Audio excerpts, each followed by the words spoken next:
સમાચારમાં આગળ વાત કરીએ તો મહેસાણા જિલ્લામાં ફરી એકવાર ઓએનજીસીના ક્રૂડ ઓઇલની ચોરીનું રેકેટ ઝડપાયું। સાંથલ પોલીસે બાતમીના આધારે માંકણજ ગામે દરોડા પાડીને 24 લાખથી વધુની કિંમતનો મુદ્દામાલ જપ્ત કર્યો। આ ચોરીમાં સૌથી ચોંકાવનારી વાત એ છે કે જે ડ્રાઈવરને ઓઇલની સુરક્ષાની જવાબદારી સોંપાઈ હતી તે જ ડ્રાઈવર આ કૌભાંડનો મુખ્ય સૂત્રધાર નીકળ્યો। પોલીસે સ્થળ ઉપરથી 10,000 લીટર ક્રૂડ ઓઇલ ટેન્કર અને ટ્રક મળી કુલ 24.3 લાખનો મુદ્દામાલ જપ્ત કર્યો। આ દરોડા દરમિયાન સૈયદ અસદુલ્લા નામનો એક આરોપી ઝડપાયો છે, પરંતુ મુખ્ય સૂત્રધાર ડ્રાઈવર શૈલેષ ઝાલા અને ઇમરાન પઠાણ એ અંધારાનો લાભ લઈ ફરાર થયા છે।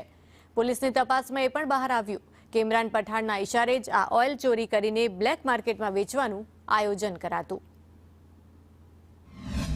માંકણજ ગામ પાસે એક ઘર પાસે એક ક્રૂડ ઓઇલનું ટેન્કર ઉભેલું હતું, જેમાંથી બીજા ટેન્કરની અંદર પાઇપલાઇન રાખી અને ટેન્કરની હેરાફેરી કરતા હતા।